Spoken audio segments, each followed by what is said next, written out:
So let's kick off. So good evening, everyone, and welcome who have joined so far and still joining. And a special thanks to all of those who will be watching or listening this webinar later. Today, we're gonna talk about a topic which is about a recap of Victoria market and the regions which we believe could be a next star. Why we have chosen the word recap over here, right? There is a reason for it. Last year, we identified Victoria as an upcoming market, and with that, we're starting buying for our clients. And this doesn't mean that we stop buying in other states, but we open up a new market for our clients. During the buying phase, we did a webinar last year on 2nd of October, where we were openly shared multiple suburbs in Victoria. And remember, Melbourne and Victoria have got a lot of attention in the last 12 months, but that doesn't mean each and every single suburb can be picked to invest. So in that webinar, what we did is we run down few suburbs. And today, what we're going to do is we'll do a comparison of the suburbs which were discussed in the last webinar, which is almost like 10 months ago. And we see how the market how those suburbs has performed. We will also cover some suburbs which have the right potential in Victoria, which can be whether it's in capital or it can be in regional part. We will also see what are the other markets which are out of Victoria, right? Dinesh, can you move to the next slide? Yes, Manish bro, I got just a notification saying that you can only host 99 participants. But yeah, I can see 100 now. Is that something, we upgraded that package already, right? Yes, we did it, and this should not be an issue. So, okay, so let's wait. But I'm getting that notification. Is there something we can change the host and no, I can see 101. That's fine. 101, right? All good, okay. Right? So sounds good. Yeah. That's good. It's going on 101, 102, right? Can you move to the next slide, right? So in this particular webinar, what we will also explore the next regions, which we believe can be the next star. And in the end, we will let you know how Purpose can help you out to buy a right property in the right area, right? In the end, there will be some Q&As. Which can be used by the chat box. And if there's a time, we can do over the call as well, or if there's another way, right? So before I move on, I would like to cover a few housekeeping rules. Today's webinar is being recorded, and we will be sharing the recording link with everyone. Please be on mute when speakers are presenting or discussing. For you guys, for the audience, videos is optional, but we as a host, Dinesh and myself, we will keep our video always on.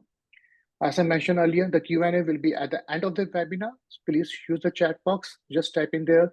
We will go through them. If there's a shortage of time, we request you to reach us offline and we will be able to provide answer to your queries. Okay, let's move on. Next slide, Dinesh. Let's start with a small introduction. I believe most of the people knows about Dinesh and myself, but still would like to take an opportunity to introduce ourselves. I will start with mine. I'm the director of PropExpert. I should say I'm one of the directors of PropExpert and a buyer's agent. I've been in this real estate journey since 2009, where I started buying a blog, built up for my PPR, and that's how, from there onwards, I started by more blogs, established houses, commercial. So got a variety of experience in the real estate, right?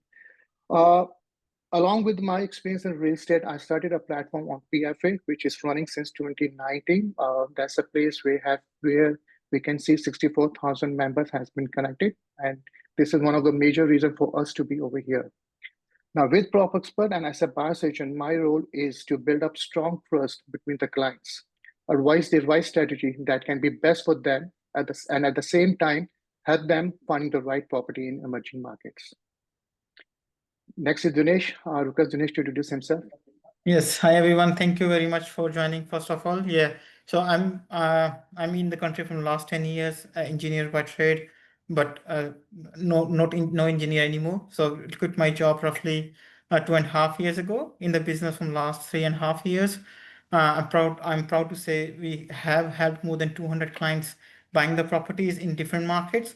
Bought heaps of properties in WA, Queensland, and now these days Victoria, and we're opening up other markets as well, which we'll cover very soon. And again, I was able to buy a few properties for myself. I bought 2 properties under my personal name, 2 in a trust structure, 2 in SMSF. So building my own portfolio as well. So yeah, so that's a bit of me. We can go PropExperts. Manish bro, you want to cover that? Yep, sure. Thank you. And this is what about PropExpert. I have spoken a lot of time when I give a discovery session to the clients, but over here, the people who are new, Prop Expert, which is formerly known as a Property for Financial Freedom, that particular company was formed by Dinesh. I feel proud that he formed it. This was almost 3.5 years ago. Myself and Dinesh, we collaborated last year and rebranded from Property for Financial Freedom to Prop Expert. Since the launch, we can say from the Property for Financial Freedom or the Prop Expert, we have purchased multiple properties for our clients, not in one region, but in almost all the region that look strong as per the data. Again, I will repeat, our purchases have always been backed by data. When we see there's a potential in one particular market, we buy there. And with this approach, it helps our client to have a diversified portfolio. Some examples of our purchases are always on our website. They are also on our Prop Expert page. Please subscribe it. Please like it. You will see a lot of purchases being posted over there. But on this slide, we have given some example where we have done a purchase recently. Small intro about Prop Expert. I don't want to take much time over here. Dinesh, can you move? The disclaimer, right? So before we move further, I would like to read down the disclaimer. The full disclaimer is on the screen. The shorter version, I will run it down. This webinar is general in nature, and the information provided in this webinar does not constitute any financial, legal, property, taxation, or accounting advice. We have not considered any individual circumstances, and any information shared in this webinar should be independently verified with a qualified professional. Now, I have done the boring part as usual. I will hand over to Dinesh for the exciting part. Yeah, now, thank you, everyone. Let's just jump into few updates how Victorian market has done. We are one of the very first ones to blow the whistle last year in October and November, like September, October, that next market can be Melbourne one. And people still think, is that growing or not? That's what we are covering today of our experience buying almost 70-80 properties in just short 6 to 8 months time in Victoria. What was the purchase price, what we were buying in last year, end of the last year, and where the properties are trending.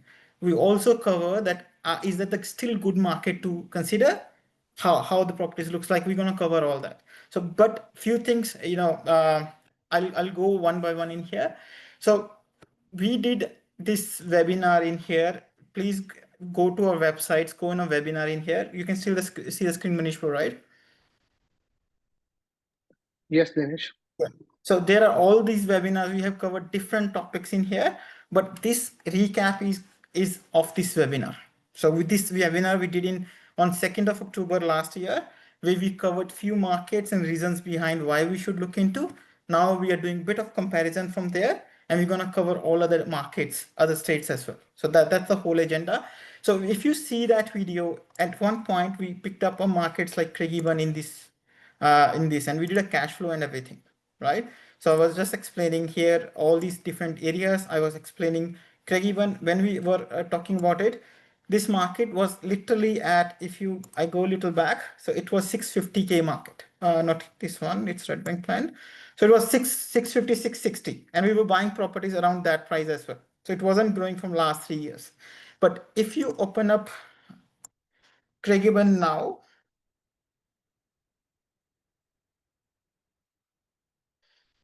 it started reflecting on data. You start seeing some growth happening. That 650, 660 market becomes 720. Now let me give you the real example. How does that performed? If you go in here, so we can go with the story, Manish Bro. So this client came to us. Can you give a little bit of the story about that? Sure, Dinesh.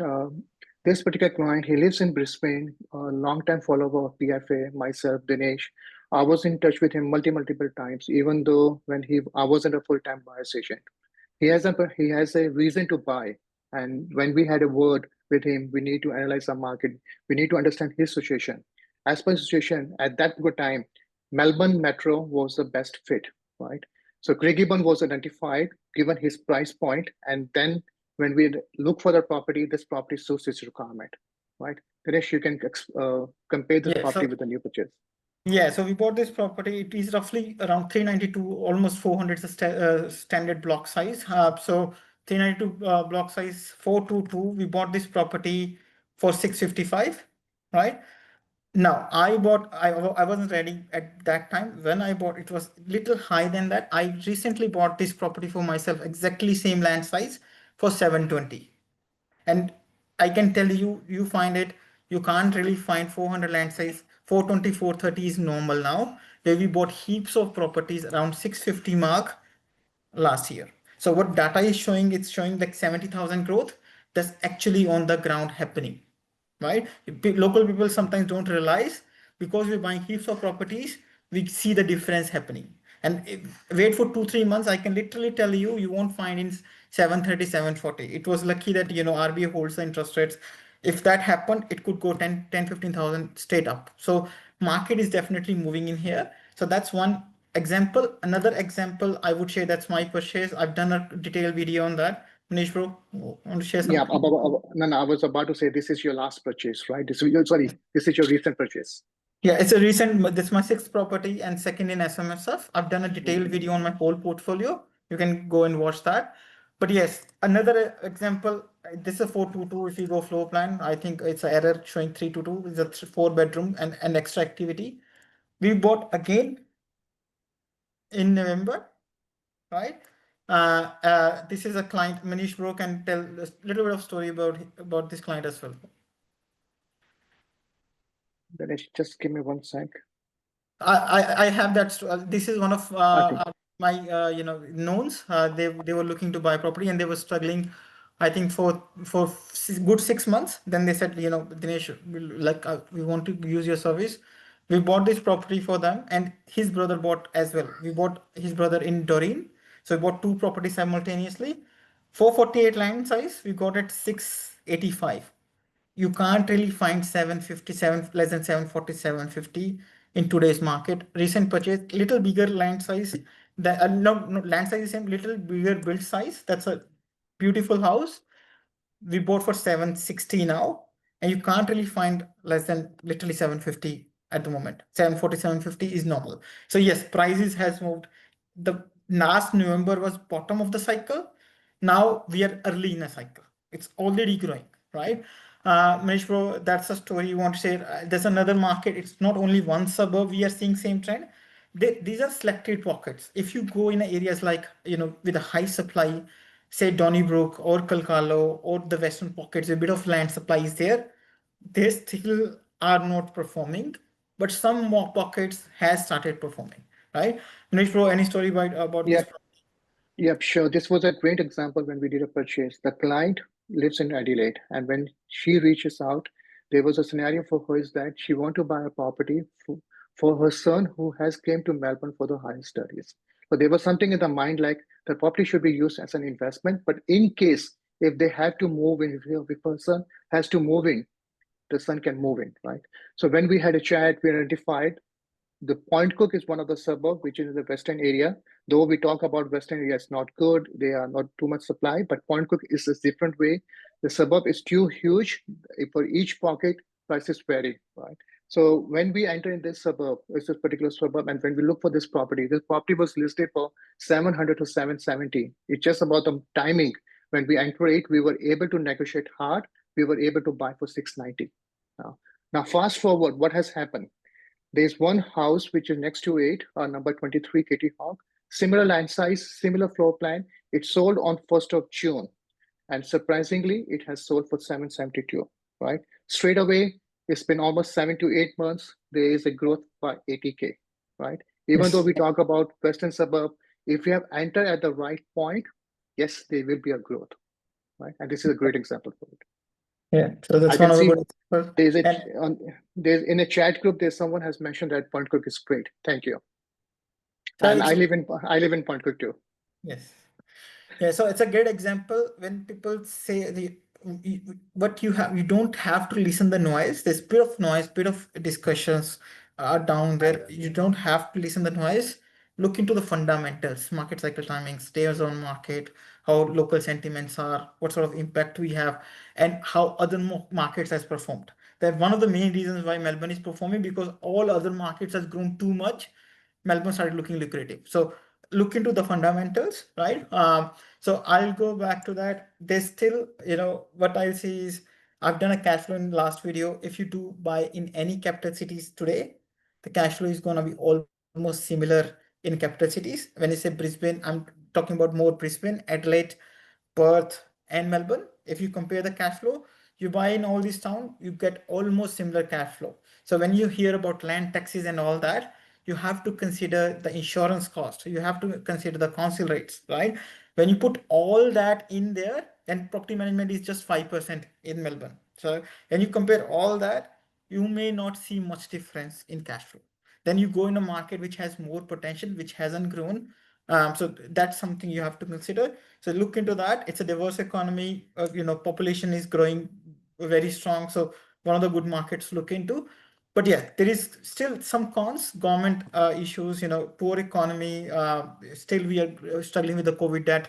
So these things are putting off. High stamp duty is still there, but still overall, it can be a good potential. It's generally when the cycle goes, in my experience, I've seen Perth cycle bought like 100 properties there. We bought around 100 properties in Queensland. Cycles generally go at least three to 4 years. So it's just a few months gone, still have a good potential to grow. If you say what's my favorite capital city, still Melbourne.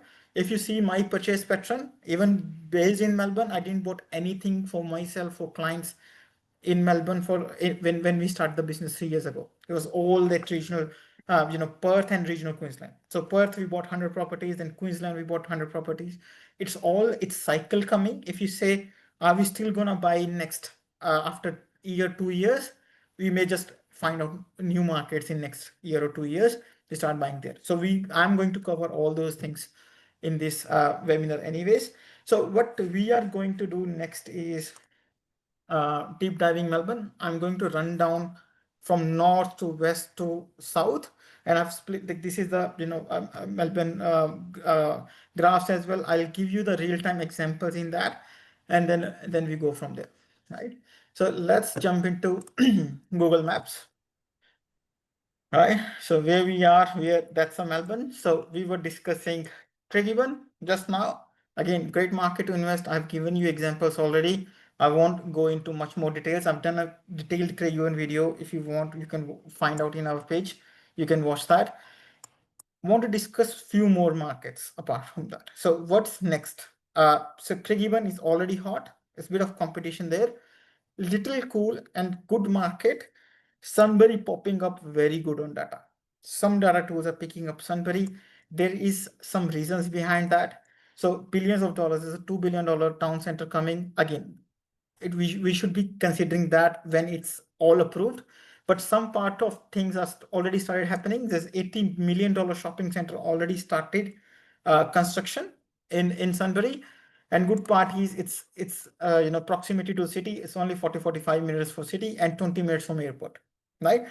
There is some concerns. There's a bit of land supply around the outskirts of Sunbury, like up in here, but you get a bit cheaper prices as well. But if you're buying in an old Sunbury, it can be really good. Like even in a new side of Sunbury, if you get a good price, one thing people just get confused, land supply. I really do believe that as well. We check building rules and everything, but one thing to consider is what is the new house price? If that means when you're buying a land and building a house, how much that is costing you and how much is existing property price, right? Just as an example, we bought a 650K property in Sunbury, 660K property. And it's a kind of brand new property. If you build that property, it's around 800K mark. Right, so there's a bit of gap between the new build and the existing house. In those areas, definitely existing house do perform well. I've seen that in Perth markets like suburbs like Baldivis. I've seen that in Townsville, in Mount Low, Burdell area. So it definitely performs well, right? Nish bro, we did some inspections around Sunbury and we went together. What's your feedback on that? See, Sunbury is somewhere which is past the airport, Melbourne Airport, not too far from here, right? When we went there, had a look, the vibe which I received, which I got it over there is totally different, right? And if we go in depth, right, the blocks which are there, the houses over there is too huge, right? The older house is sitting for 600 square meters, 650. Looking at the vibe, the cafes is a very beautiful place. Somehow there is a small hill but this is how the suburb is. Not too far from the CBD, not from the metro, right? I would say a lot of things are coming up. There's a lot of projects which has been planned. There's a new states coming up. One of the state where we went there was a red gum, right? Very beautiful. My wife was with me on that day. She loved that place, right? So if you guys are in Melbourne, I would say please visit Sunbury just for the trip as well. Thing is, there's a new tunnel happening in city, which is getting connected with Sunbury. So connectivity is getting improved. You may get a better services for Sunbury very soon, in a coming time. So that's one advantage. Now, if you say ask for the examples, how property is gonna look like in Sunbury, this is our recent purchase. Yeah, in 𝐁𝐿𝐴, you started paying 727, 37, 40 price tags for 400 land size, decent 422s. Where Sunbury, you can still target 710, like low side of 700s or a high 600s, right? So this purchase, like literally, it had 8 applications for rental within a week. Beautiful brand new house. So I just love the vibe in the area. So it was one type. You get a decent 422s. But if you really want a bigger land size, older properties, you can even buy properties like this. This property we bought for 601, right? Around 600 block size, still a decent properties, right? And these kind of properties can have a future potential of adding a granny flat or doing stuff like that, subject to council approval. But yeah, we buying old and new both kind of stuff in Sunbury, and I can see it going well in next few years, right? So that's an update on Sunbury. So we covered from here. We were in 𝐂𝐵𝐵𝑛, that's in north. Then we came to northwest, that's Sunbury. We are even buying in Melton for specific briefs for a good price. If you say I don't have a budget over 600K, I want a 400 land size, I want a 422 as well, Melton can still be considered in our opinion. There is bit low social stigma attached to Melton, but some pockets are pretty good. So they're strong on data, they are performing well. We have seen markets growing in Melton as well. So again, ignore the invoices of building approvals. You're not buying a brand new house. You're not buying home and land packages. You're buying existing houses. It's a bit different to look into that. So Melton, if you just have that budget, this bit of investments coming in Melton, hospital is coming. I've done a detailed video on Melton. Go and watch. The Melton is one thing. Won't go in that much details in Melton. So Sunbury we covered, Melton we covered. Let's come to the west. So we covered that in few times. Again, we are not touching much Windowville, Tarnet, bit of land supplies, but that's Werribee, Hoppers Crossing, and Point Cook started popping up really strong on data, right? Just an examples, I think we'll go this one. So this purchase, one of the best. I think I really like this purchase. We bought this property for 650.650, Yes. and it's rented at 550 as well. Manish, you want to give a bit of story? You have inspected the Yeah, property as well. I have inspected this property, and when we were buying in Werribee, there was a clear instruction given to the team, and this was called out in a previous webinar that Werribee is too big. It has all pockets. It has a niche pocket. So the niche pocket is around the Riverwalk estate and the next estate. So extra care was taken that when we purchased in the Werribee, and this property fits our tick boxes, that saying that yes, this property fit over there, and that's the reason we purchased it. I did the inspection a couple of times for this property. This property is like a 4-bedroom living area, low maintenance. The backyard is full of artificial grass, right? And it's straight moving, right? The property, the way it was built up, the way it was so good that I cannot say no for my client, right? Good location, good size of the property, well maintained. It can't go wrong, right? If you go to the core logic, I can see the property is already growing up. Yes, and 650 purchase is literally in a metro pocket of Melbourne, 422. In Werribee, if you look into Werribee data, again, it has a bit of land supply towards Hartley State. But if you go Riverwalk and all, so it is pretty good, and it's lining up. Literally days on market less than 50, which is very favorable. Stock on market is less than 1.5%, which is again very favorable.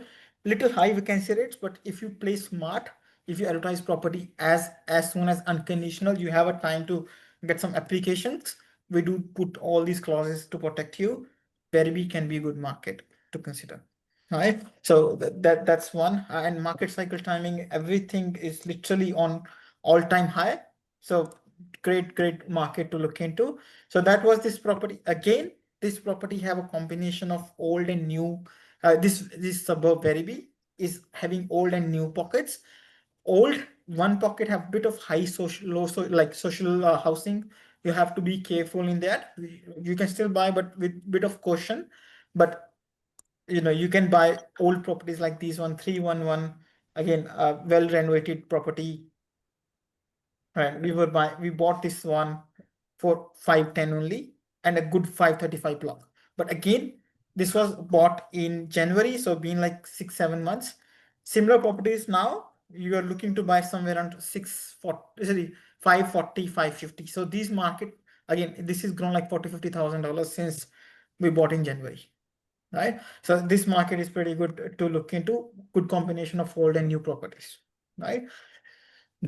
Next, so we have covered now the West. West, again, Hoppers Crossing, one of my favorite, one of the best areas to invest, and data is super promising, right?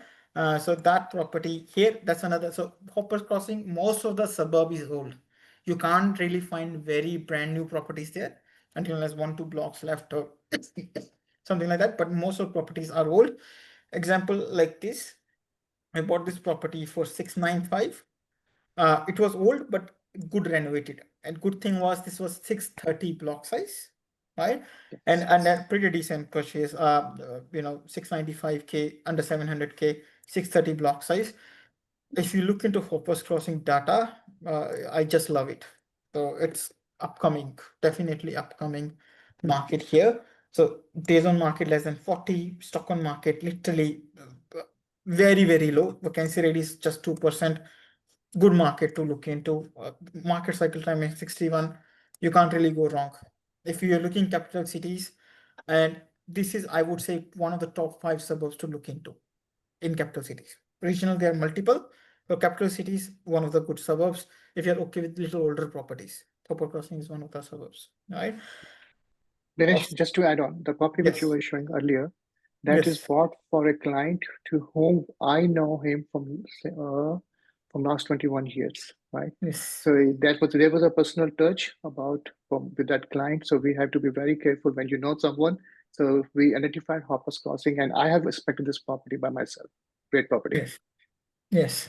So yes, so that's Hoppers. Now coming back to here, what else? So next market we're gonna cover is, now we are more covering buy and hold in this strategy. So this webinar, we bought a few properties with subdivision potentials.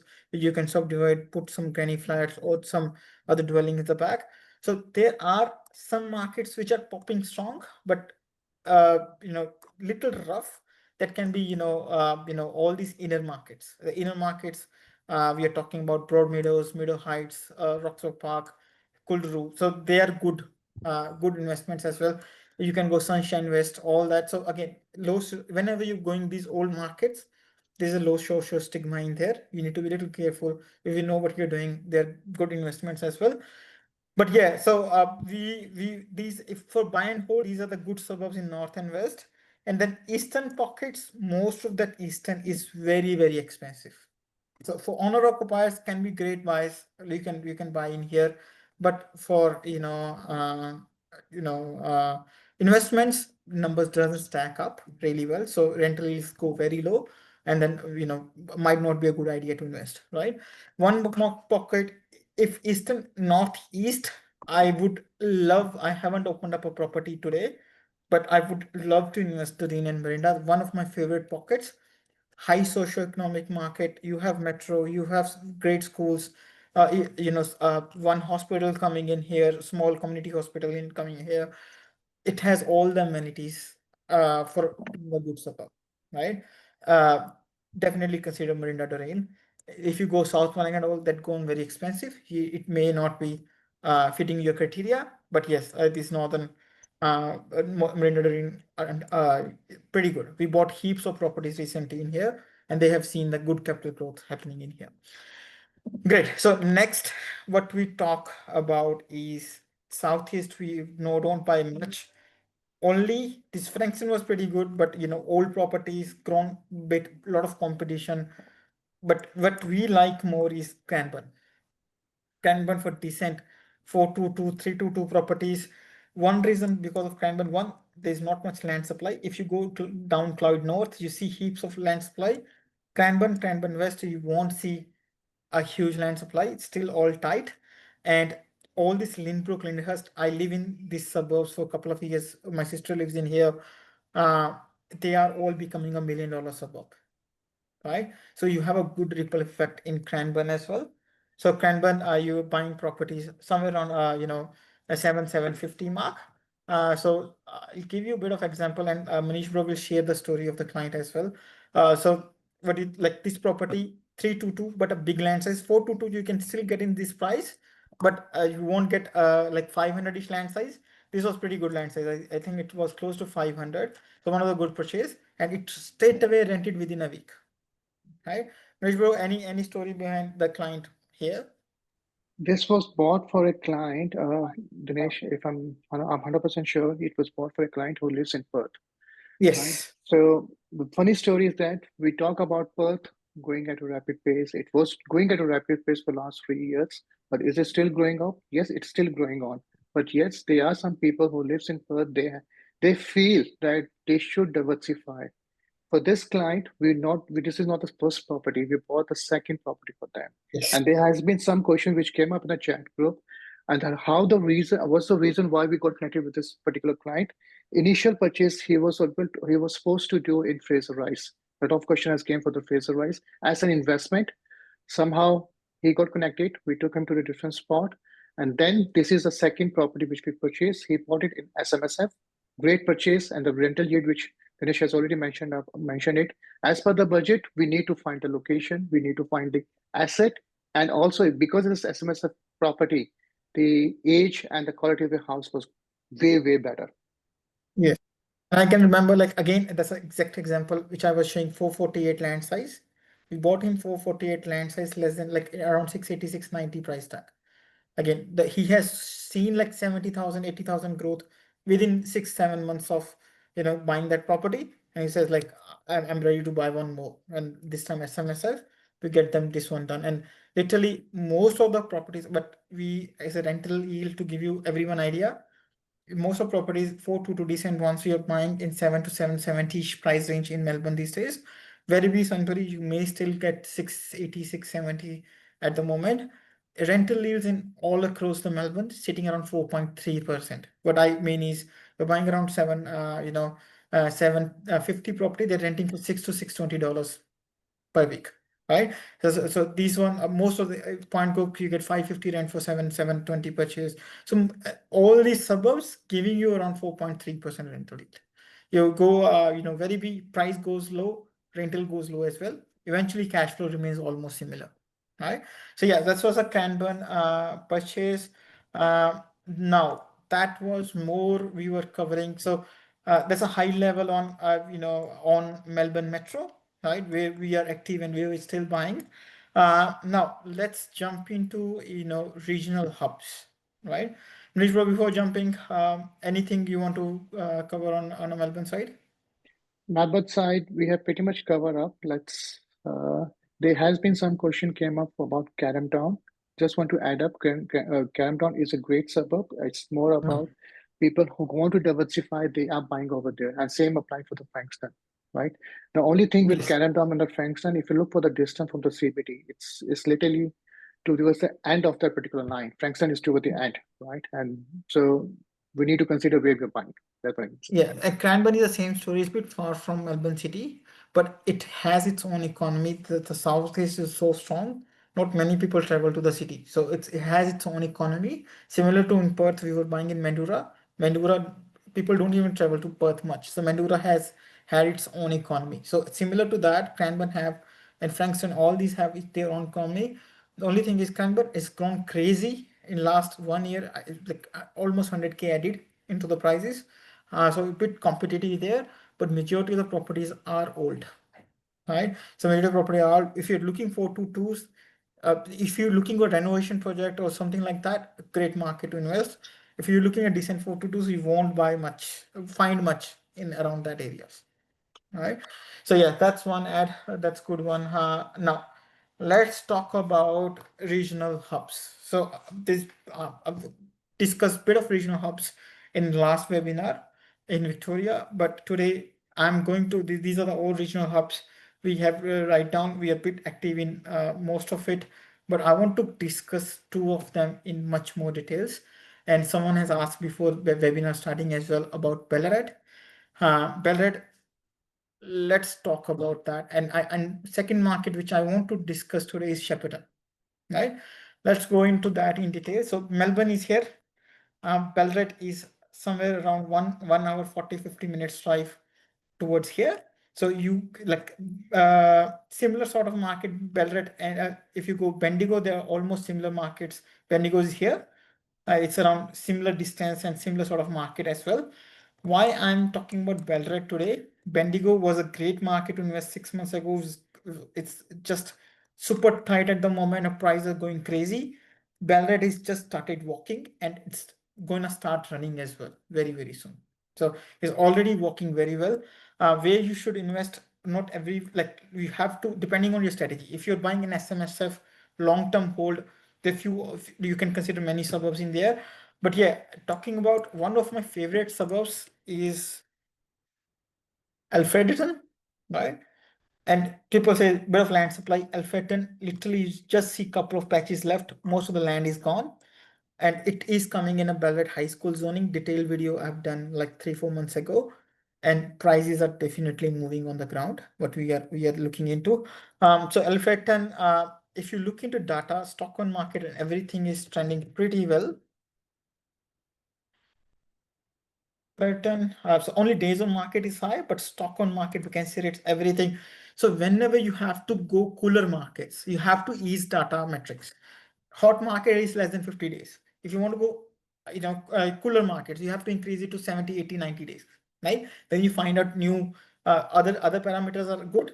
Only days on market is high, completely fine with that. So you're getting into 2 steps ahead before anyone else is moving in. So great data, great market, and you anywhere in Australia, if you can find less than 600K properties in a major hubs, when I say major hubs, I'm talking more than 50,000 population. One of the markets is Ballarat at the moment, and it's gonna change literally in 3 to 4 months. We would say there is nothing left in Alfreton less than 600K unless you're buying a 300-meter block, right? So these markets can still secure something under 6. Things are changing. Now it's more like started going early 6 as well. Properties like these ones. So this is one of the purchases we have done. Me and Manish has inspected, met some property managers there. Manish, you want to share any story Yeah, here? just I want to add up for this one. The property was purchased. It's not about that we purchased for the client. This property was purchased within our team. So Yes. when we purchased it, we went over there to the Ballarat. I don't live too far. Like I live on the western side. It's 1.5 hour drive from my place. The vibe of Ballarat is totally different. It's not a coastal area. It's a lot of historical places over there. You live it, you like it, and that's where people are going over there. There are two schools. One is a private school, which is very very famous. During the COVID time, people started moving over there just because of the school, Clarendon College. There's another school, Ballarat High School. The properties which are falling in the school zone, and Alfreton is one of the suburb where it captured the school zone of Ballarat. They are going at a rapid pace now, right? So great Yes. area, drive through, you will love it. As I said, anywhere in Australian regional hubs, more than 50,000 populations, Ballarat is one of the cheapest options available. This property bought for 540 and 448 land size. You can't find this price and this land size in Alfreton. If you find this price, I can buy one more definitely straight away, right? So, and when we bought February this year. Now, comparison, we bought in the same street, not same suburb, Wardell and again Wordle, right? Same land size. We bought for 577. Even now, 577 is getting difficult to buy there. things are changing that fast. Right. So yeah, if you really want to get a decent assets, especially SMSF kind of assets, you want newish ones, you're looking at long-term growth, one of the markets to look into, definitely. Right. So Bellary is one of the markets where you can explore. It has, as Manish Bro said, it's a historical town, bit of tourism, food processing, McCain. We have Macy. You may have, Hash Brown is one of the popular McCain. Their main manufacturing is Ballarat. Has a big hospital, so 120K population. So it has good fundamentals for growth, right? And declined market. It's just moving from last 3-4 months. Before that, it was all declined growth happening in Belgrade. So it's good bottom of the market if you want to pick up, right? So that's one. That's one comparison, and the few suburbs in we are buying in here. Now, this is one. Now, next I want to discuss, I don't want to go, Bendigo is a great market to invest. Geelong, still, you're getting almost similar prices to Melbourne. Then you feel like, why not Melbourne, why Geelong, right? Still, Geelong, even if Melbourne grows a bit high in Geelong, still hasn't grown. We may start considering Geelong as well. But yeah, but I won't cover many markets today. Next market I want to discuss today is Shepparton. So Shepparton is, where is that? That's a Shepparton. It's north of Melbourne, roughly 2 hours drive north of Melbourne. It's an agriculture hub. It's known for agriculture, bit of agriculture fields around Shepparton. But because of agriculture, there's all other industries developed around here as well. Food processing, big industry. It has a big hospital. Employment is all-time high in here. Our family, extended family, have few businesses around Shepparton. They always look for stuff. So employment is all-time high. And I have my in-laws living in Shepparton. Finding rental property is nightmare there. It's a very, very low stock. If you go find like how many rental properties are available in Shepparton, you may find that on finger. If you especially talk about 422, you may find out on finger. It's a big, more than 50,000 population. So yields, if you're buying Shepparton, so you've bought heaps of properties in Queensland, right? We were buying at 6.5% rental yield, then they start dropping because prices was growing. New norm in Queensland is around 5.3, 5.4%. In some pockets, not everywhere. Townsville, you don't even find 5.2, 5.3% anymore. If you compare cash flow with Shepparton and these markets, you may see Shepparton may have better rates just because the council rates and insurances are much cheaper when comparing with markets like Mackay or Cairns, right? So if you really want to add another asset in looking for another market in a good cash flow, Shepparton is definitely something. Low stock, low rental yield. Not only Shepparton, so Murupana, it's of the areas we should look into as well. Enter as small as 400K for old properties or small land sizes. You can buy up to 650K property prices in here, right? Yeah, so that's one of the markets. I'm going to do a deep dive video on Shepparton anyways, but we want to give you a bit of examples Dinesh, in here. I Yes, just want to add a fun fact about Shepparton.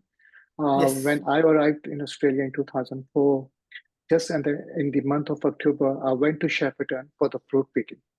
Right. So Fruit picking, yes. yes, you touch about the agriculture. So I have been there to do the fruit picking. A lot of people come over there for the fruit picking. Like what I did was picking kiwi. Oh, that's great. No, and I like now whenever I live in the same line, Captain line, right? Whenever get like I used to go to city for work, right? And I get a lot of people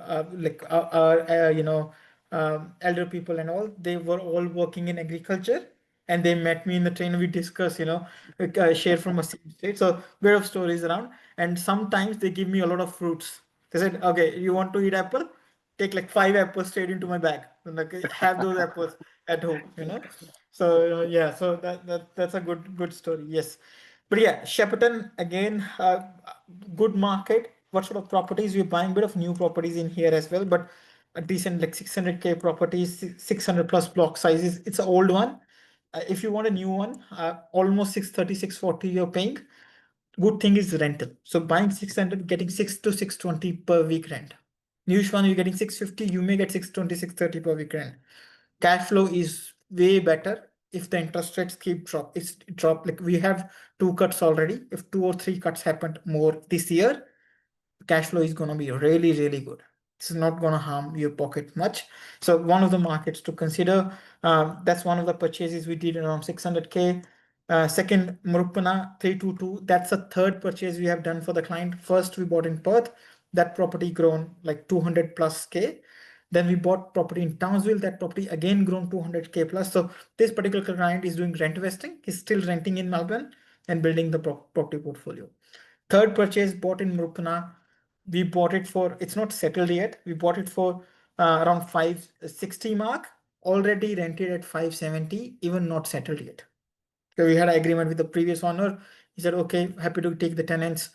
So we already rented that straight away within a week. Right?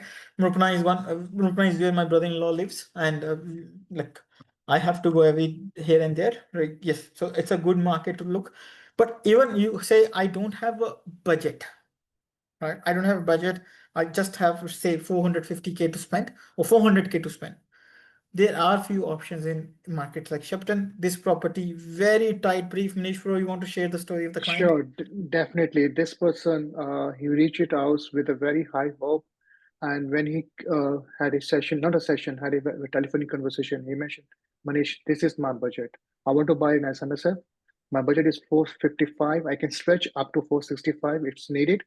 Let us know if you can help us out. So before we engage, before we sign him up, right, our team, we did a small homework whether we can help him how to buy a great asset because he was buying an SMSF. With SMSF, we have to really, really careful what we have to buy. So we did a 1 week exercise, and when we were confident that yes, we can be able to help him out, we asked him to do a sign up. What happened after that? We were able to show him a few more suburbs outside of Shepparton, but this property stands out. And I still remember the property which this was bought. It was bought under the asking price. Yeah, I think the asking was 670 plus, and we got for 470 yes, plus. Yes. We got for 463, and the good thing is it was rented 500 straight away. 500, so you're getting 5.5% rental straight away, and a decent low maintenance property. It's not a small land size, but the price tag is very small as well. Now, some people say I want bigger land sizes, and my still budget is low. There are options like these. We bought one of the clients who is very active investor, bought few properties already. We bought for 660. It's settling in Monday, this Monday. 312. This property we bought for 370, already rented for $410 per week, right? And these properties have potential subject to council approval? Yes. So if you see this property in here, it's a corner lot, right? Old house. Similar sort of corner lot. This one is subdivided into 2 properties. Right. So definitely subject to council approval, there is a potential of subdividing in the future down the line.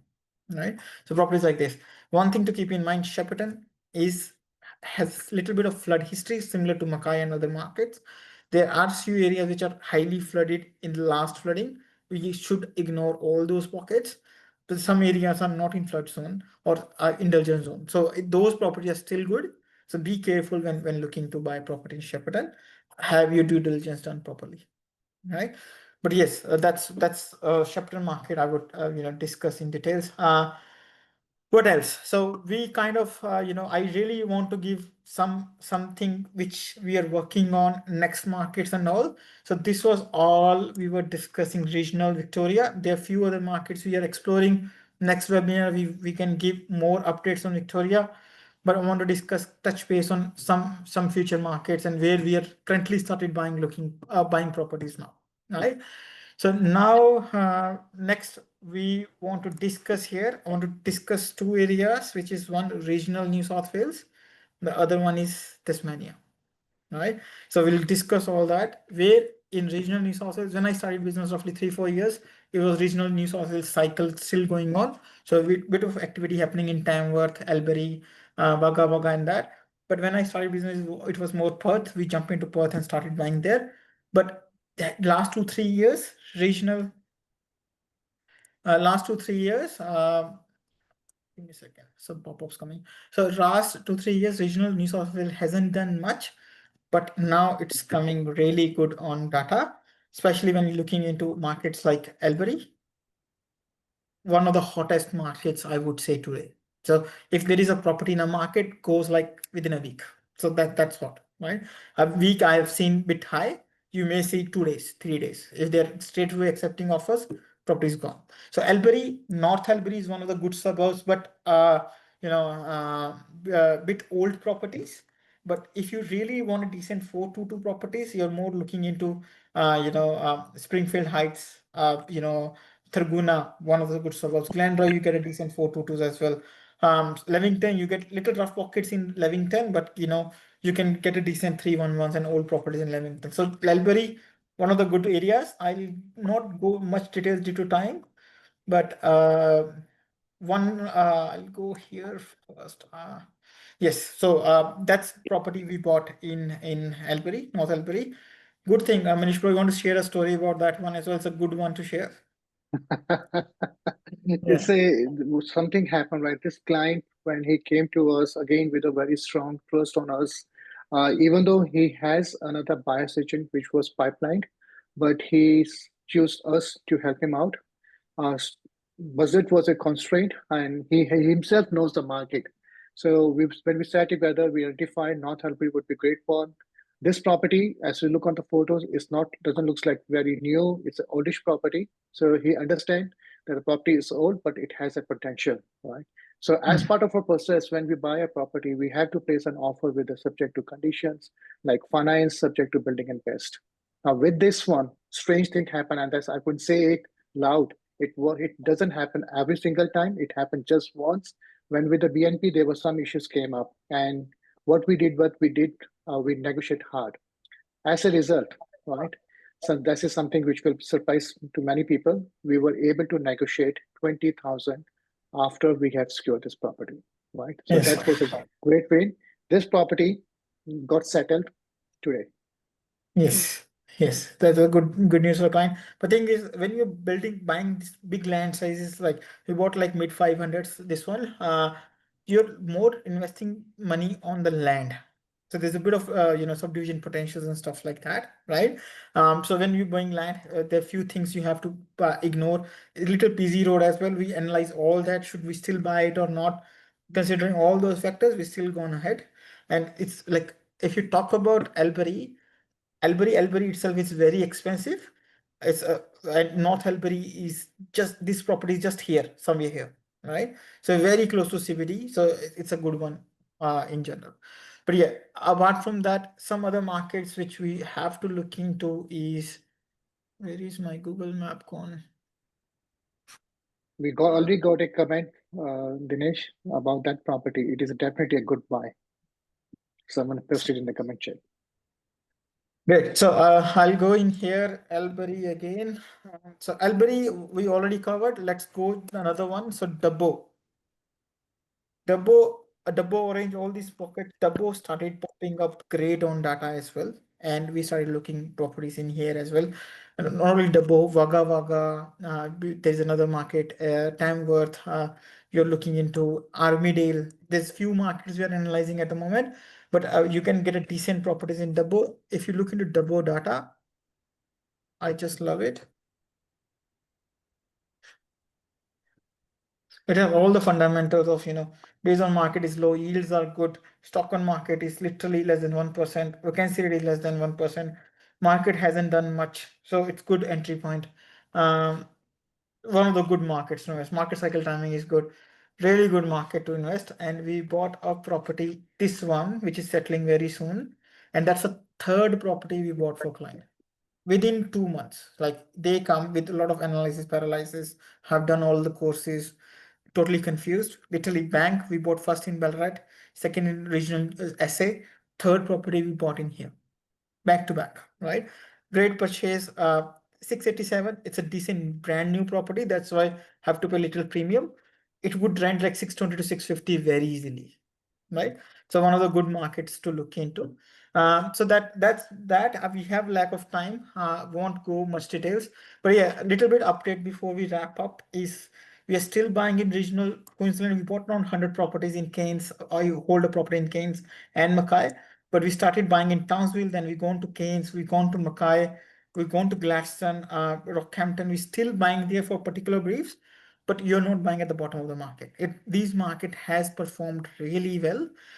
So just an example, we bought this property. That's what when we were entering, and I've done a tour of the whole area as well. 422, we bought for 495 in August 2024. So it's not even a year at the moment, right? So we bought that property. Now I entered the market. I bought in the same suburb as well. I bought for 560. That was almost a similar sort of time. Little better. I wasn't able to find anything around that price, so I have to pay a bit premium. 650. Now 560. Similar properties are going 670. This property says 9 Parisian. This is 7 Parisian. Next door, gone for 670. Right? So still it can rent around 720. That property 495 purchase, gone on a rent on 700. So literally cash flow positive on day one. If you still looking at cash flow, diversifying your portfolio, doesn't want to pay high stamp duty, want to be in a Queensland, these markets still can be considered based on your portfolio and still buying there. So basically, these are the bit of update. Because lack of time, can't cover much. But yeah, next one market I really want just touch base. Tasmania started popping up really good. If I don't do a rooming house next and buy a property, just like I bought 6, I'm most likely gonna buy in Hobart. Very tight rental market, very low stock, early in a cycle. It has a great growth before COVID and kind of thing, but now it's coming back. If your budget have only 450 kind of thing, Devonport is market to look into, and literally it's getting tight now. Launceston is another market to look into. So we already started exploring data analyzing and stuff, and you might start seeing popping up some Tasmania properties in our recent purchases, right? So that's one market to look into in much more details. But yeah, I may be covering Tasmania in much more details when we bought few properties in there. But yeah, this is a high level whistle blowing before everyone start going into that market, right? This is a bit of update. We try to cover as much as possible in here. So this was that. How we can help Manish bro? Just a quick cover in here, then we open up questions. Sure. Before we open up questions, there has been many questions which has came up for different suburbs like ACT. Some suburb even came from New South Wales. So my apologies, our apologies, because we have a shortage of time. We have to cover something about the emerging market, which Dinesh has covered about New South Wales regional. But yes, other markets which we have discussed, we will take your questions one by one. And once we see there's a potential, we will do another webinar for those topics, right? But as of now, how PropExpert can help you out, right?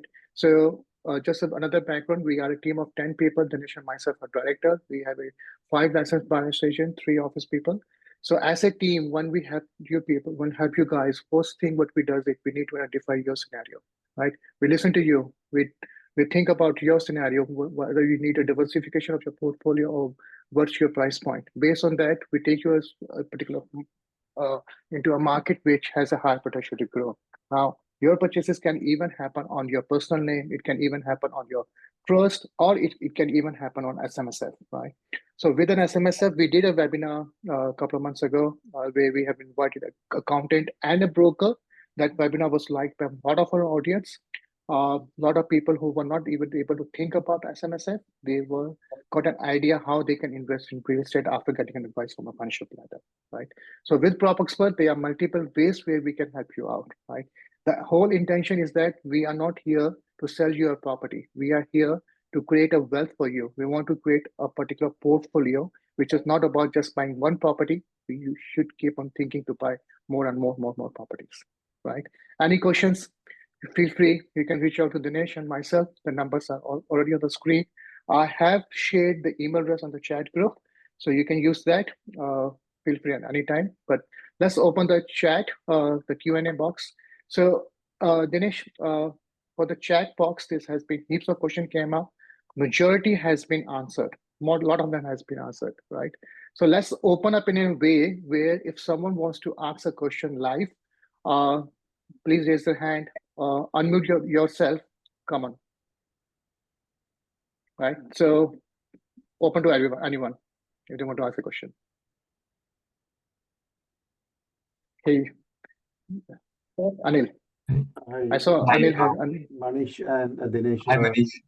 It's a really nice presentation, actually. I really love this, the way you mention everything, all the performing areas within Melbourne and New South Wales.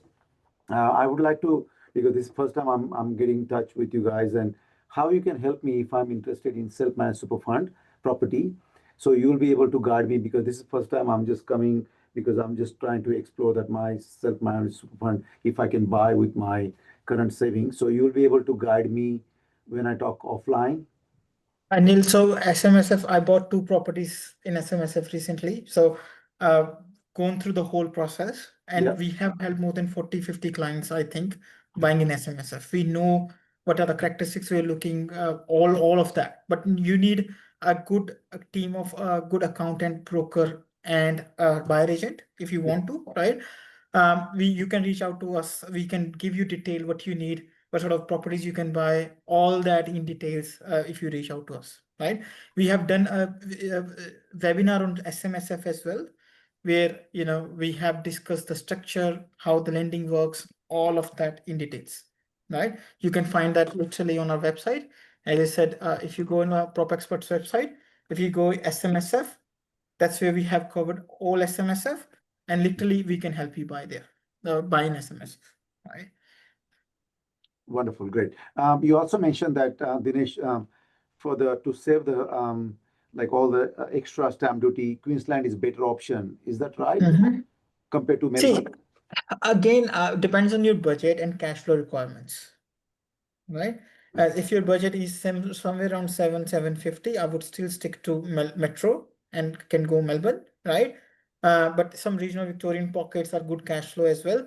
Regional Queensland is a good market, but grown. So if you're okay with the idea of you may not see a massive growth in 1-2 years, but long-term growth you will see, definitely we can consider Queensland as well, right? But again, we have to understand your current portfolio, where you're sitting, what's your cash flow requirements, then we can guide you which areas, and can literally give you multiple examples when you sit with us, that this is how we buy in SMSF, what sort of exit, what sort of cash flow it's gonna look like. So we can discuss all that. Thank you, Dinesh. All good, all good. Hi, Dinesh. Just you mentioned you have bought properties under personal name and a trust.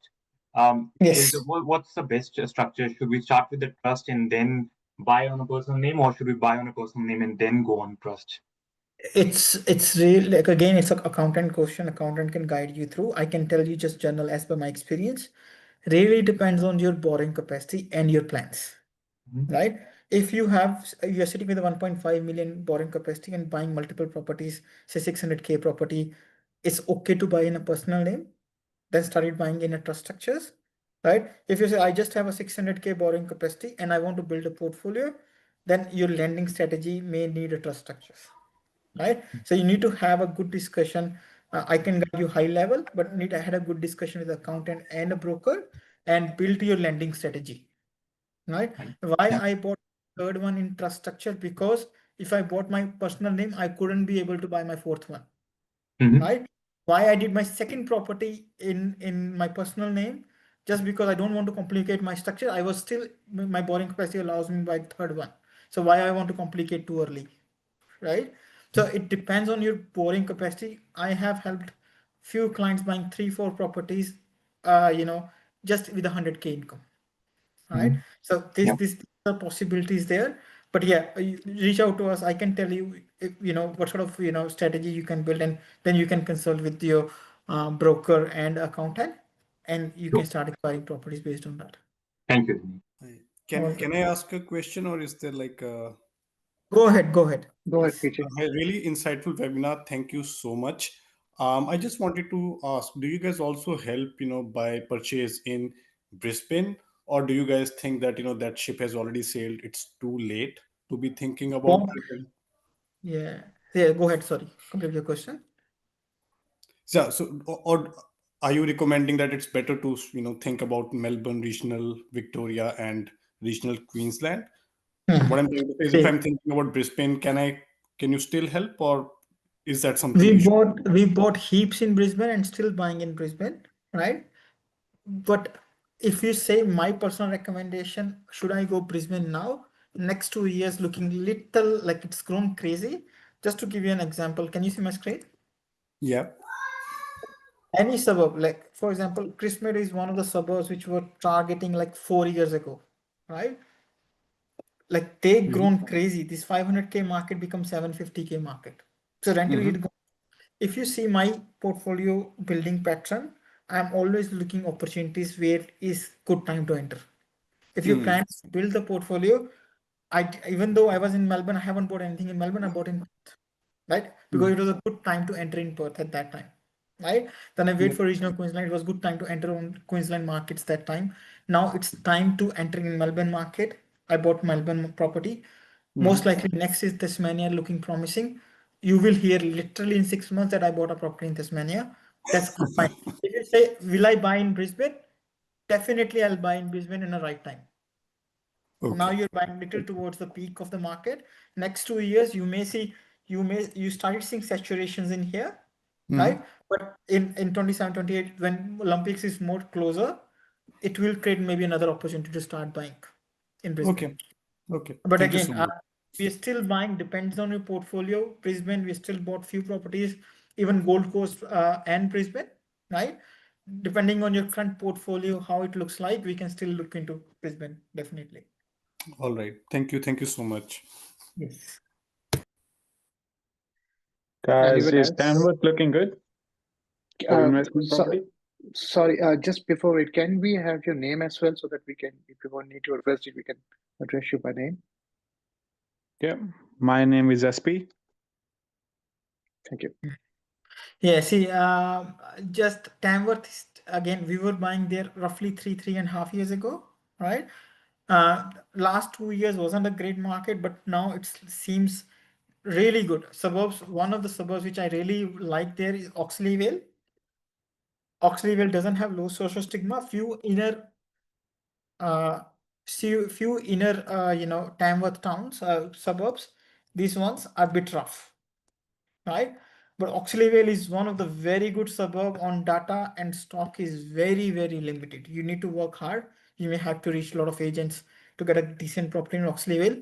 It used to be easy to buy there. Now it's literally, if you find realestate.com, put this suburb in, you may see 3 or 4 listings. Or if you call those agents, they will say it's not available, right?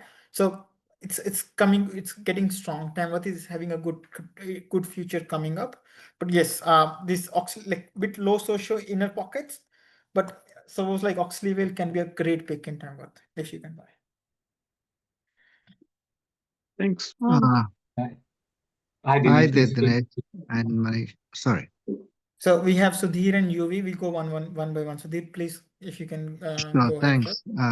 You guys are doing fantastic job with the presentation and all. I just need some insights on Truganina and Pakenham. What do you? Pakenham is insights? good. Truganina still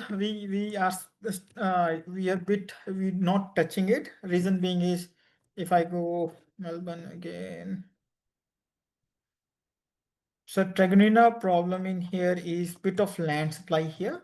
So it is a like if the prospect is very long time, it's a good market, but it has a bit of land and supply issues still. Right. So I would go very big Hoppers Crossing than Truganina. You get into metro pockets rather than regional, regional like V-line pockets. If it's purely investment, I would definitely go very big Hoppers Crossing rather than going to Truganina. Okay. Right? And just to add up more of for Truganina, Truganina is a very huge suburb. There's one corner which comes to the freeway where the estate is called Mount Kingston, right? That's a part of Truganina.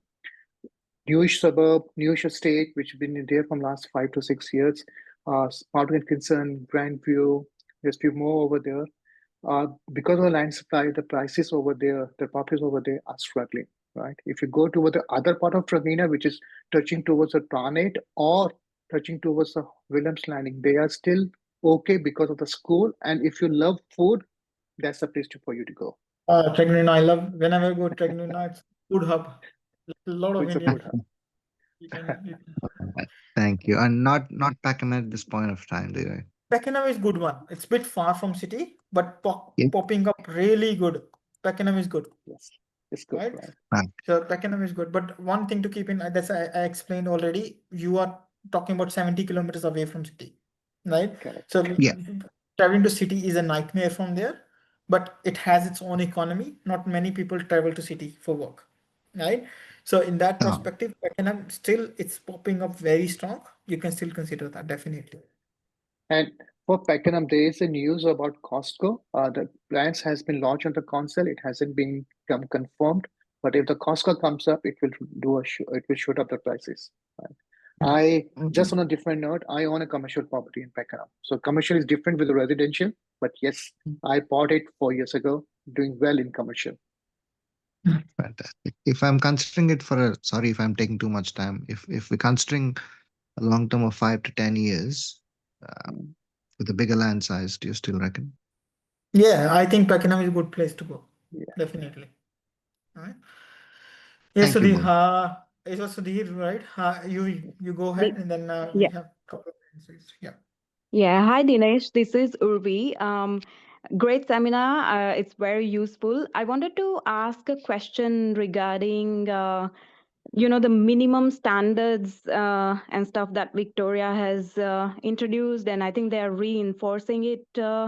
And they have a deadline, like 30th of October 2025. All old properties needs to meet a certain, Criteria, the heating and cooling prerequisite. criteria and all that. Yes. Yeah. Before that can be rented out.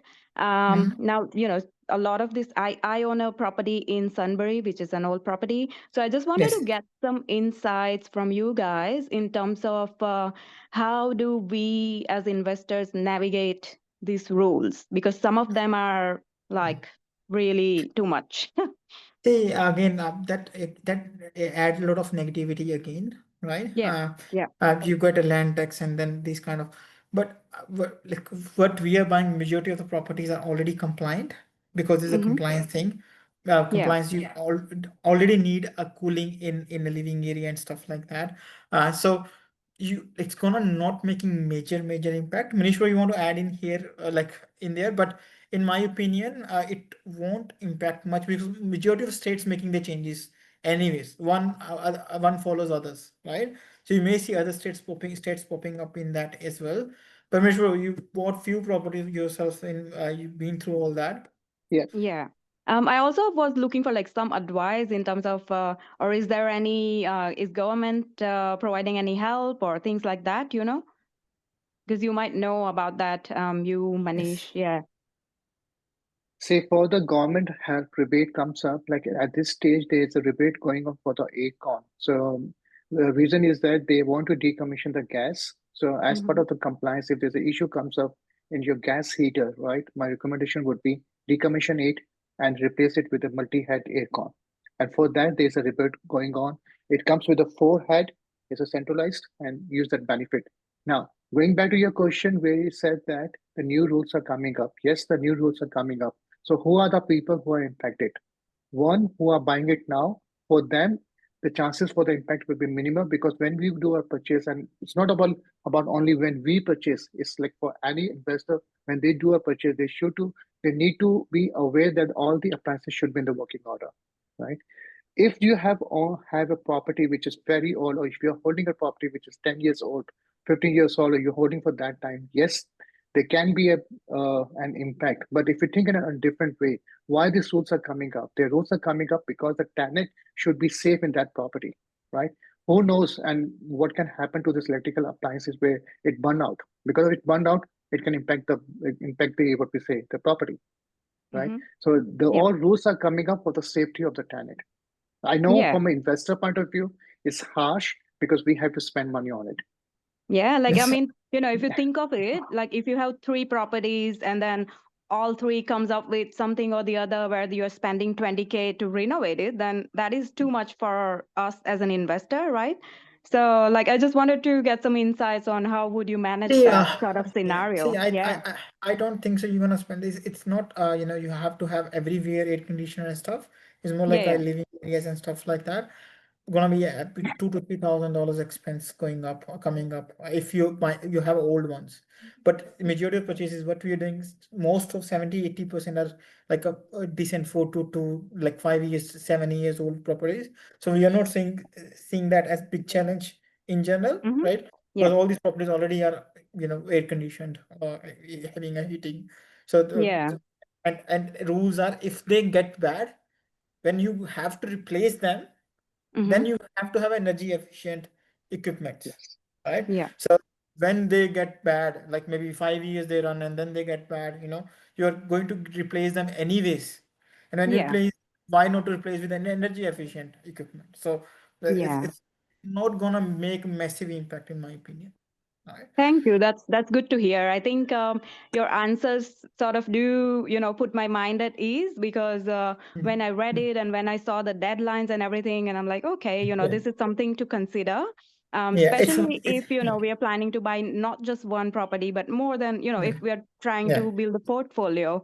Yeah. But from what you guys are saying, it sounds like it's manageable. So yeah, thank you. It should be That was fine. my question. Like Yeah. when it's gonna be replacing 99%, you're gonna do energy efficient equipment anyways. Majority of the Mhm. of products are coming energy efficient anyways, so won't be massive issues, right? Yeah. Thank So, you. Thank you, Dinesh. Akanksha, you want to go next? We take a last question from Hardik. Yeah, Akansha. Akansha has Yes, hello. low. Hey, hi, how are you? Hey, yes. Is it Thanks, Dinesh and Manish, Hmm. no for problem. the good presentations, everything. I loved it. It's my first time.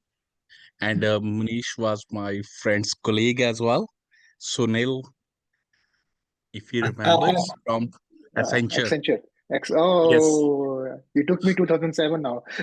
yes. Yeah. So, so we are very close friends. So he Hmm. told me, I said, oh, nah, I'm just following him on the property farm. So everything, he said, nah, he was my colleague and everything. So last week we had a chat. I said, okay. And so, Just a small story here. We are getting a lot of clients from Point Cook. I was telling Manish, you're living in Point Cook, be careful. You can't go wrong with any of the clients. You know.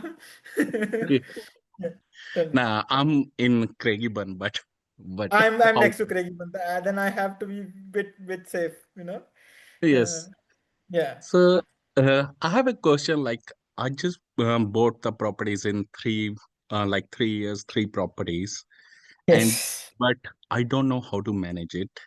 I need financial planner. I have a like good income. Me and my Uh-huh. wife are earning pretty good.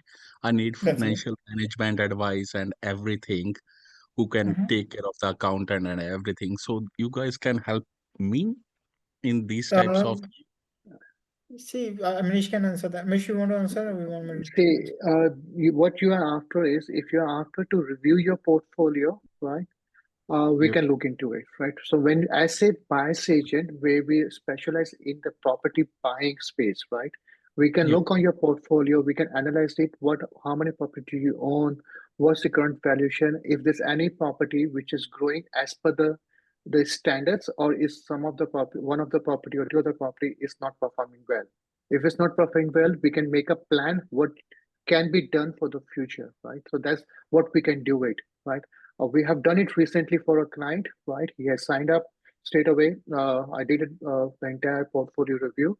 But if you're looking for the financial planning in a way where you want to take a help in asking for that, you got some money, you want to invest in crypto, stocks, gold metals, or something else. For that, you need the help of a financial planner. More than Yes. happy to recommend any financial planner. Just reach us out by email or by the mobile number. No, Mhm. just regarding the property only. Yeah. I just want the proper advice for the property management, like the cash flows and everything. So, Yeah. That is our forte, Yes. definitely. And we Yeah. can jump mm, into guiding you where to build, how to buy, which structure is, we can give some high level indications and stuff.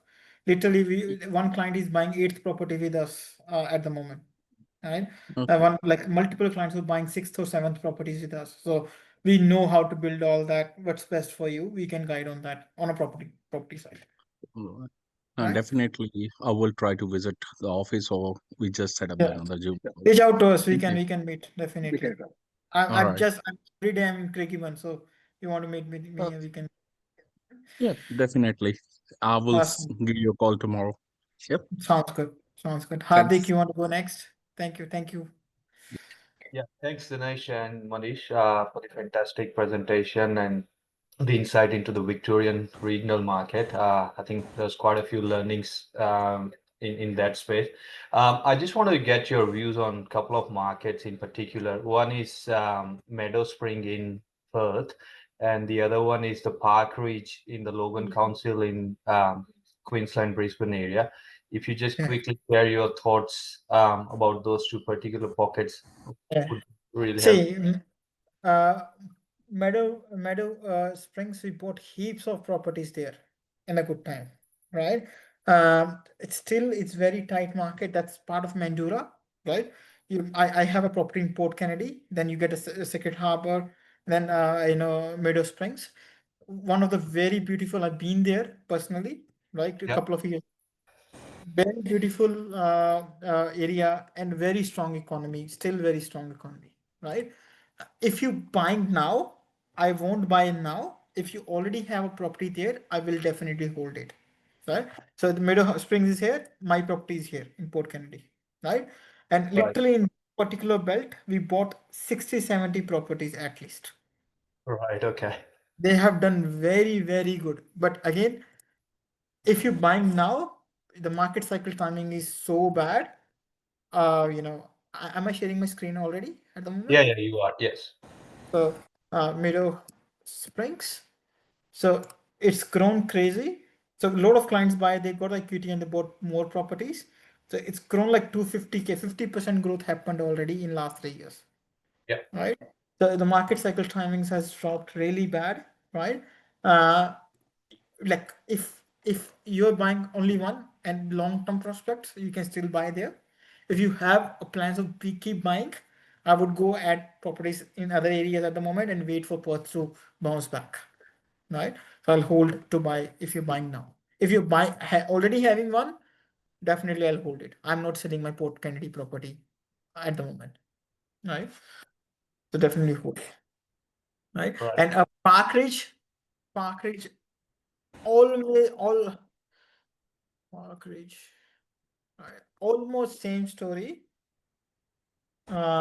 as you have in have in Meadow Heights. Again, it's an outskirts suburb, bit of land supply around it. So only small part is covered. But again, Brisbane, as I explained already, I will try to wait for another entry point. The market is smoothening, so it's not as hot as before. So there's less buyer in the market at the moment. So it's stabilizing. Multiple suburbs are stabilizing there now. So I may think twice before. If again, same story, if you're looking to add few properties, you can buy now, but it has given like this 600K market is now 820, right? So yeah, it's grown a bit at the moment, right? But yeah, if you choose one out of Meadow Springs and Park Ridge, I'll go Park Ridge. So there are two choices, right? If you go one out of, I go Park Ridge. If you having already properties in both of suburbs, definitely I'll hold it. Right? But that's my opinion. This is based on the growth and like the future growth potential. Yes. Yeah. Right. Okay. So you may not see growth happening much in next 1 or 2 years, but if you talk about 5-10 years, definitely both markets are very good to invest. Okay. Right. So in the short, basically the regional Victorian or some of the suburb which you covered in your presentation, they're still more appealing from an investment point of view as of today. Yeah. That's correct. Okay. Right? It's a bit more appealing just because the entry point is better at the moment. If you call me a year, 1.5 years ago, it's gonna be I would say Meadow Springs buy here, definitely. Right. So we bought heaps of properties in Meadow Springs. Okay. No, thank you. Appreciate the advice. Thank you. No, all good. Dinesh, we are over the time, so let's do a Yes. time base. We got three hands up. Yeah, Hardik is already answered. Let's take last two questions in here, which is already hands up. Harshul, you want to go first, and then we go BH. Hi, Dinesh and Manish. Sorry, my name comes at Harshul because that's my son's name and he uses Zoom login. And thanks a lot for the presentation. I just have a question about the area. You talked about the 𝐿𝑏𝑒𝑟𝑟𝑎. About the Wodongas, because they are 𝐿𝑏𝑒𝑟𝑎, Wodonga. So do they go hand in hand or do they go separately? Very hand in hand, definitely. See, some people are a bit confused just because it's the same sort of economy, same sort of town. It's just one bridge between them. One comes in Victoria, one comes in New South Wales. When you buy in Victoria, you get high stamp duty and land tax as well. New South Wales, depending which entity you are buying, if you're buying under personal name, you don't pay high land tax, or stamp duty is pretty fine as well, right? So because of that reason, sometimes you get a Wodonga little cheaper to 𝐿𝑏𝑒𝑟𝑎 as well. You're getting a 422 house in 𝐿𝑏𝑒𝑟𝑎, you may pay 20-30,000 less in Wodonga, right? So Wodonga is good go at the moment, definitely a good go. Thanks, right? Manish. It's a good rental market. It's pretty good to invest. Just keep in mind, like if you already have properties in Victoria, then do a diversification and then jump into 𝐿𝑏𝑒𝑟𝑎 and do the vice versa. Thank you. Well, last question for today. BH. Hi, Manish and Dinesh. Balinder here. Thank you for providing such an insightful presentation. It was really, really good. So big thank you to both of you guys. My question is around Broadmeadows. So can you please provide some, maybe your views on Broadmeadows, considering it's quite close to the Melbourne CBD, but I know it's a bit low socioeconomic.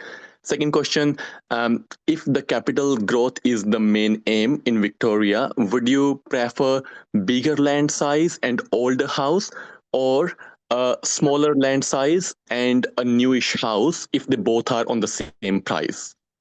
Okay, so first answer, Broadmeadows, one of the great markets on data, right? But you covered it well. It's low social, right?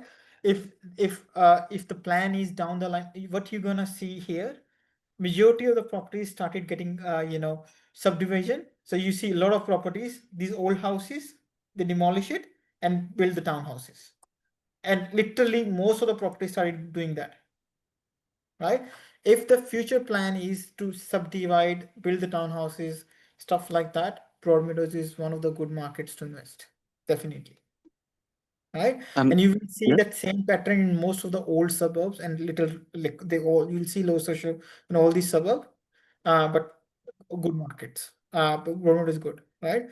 Manish, you want to add anything in here? Yeah. So in summary, what Dinesh is referring to, if your intention is just to buy and hold, then it would be a good idea to look for other suburbs as well. Yes. But if your intention is to do a subdivision, do something on the back, something like that, like a development, right? So the mindset should be buy it, demolish it, do something. If that's the mindset of this, yes, this is the area to explore, right? I give you one small example. This is not about the Broadmeadows, but it's just about the mindset of. I myself has inquired a property in Footscray, right? Now Footscray is a suburb which is close to CBD, very close. But who are the people living over there?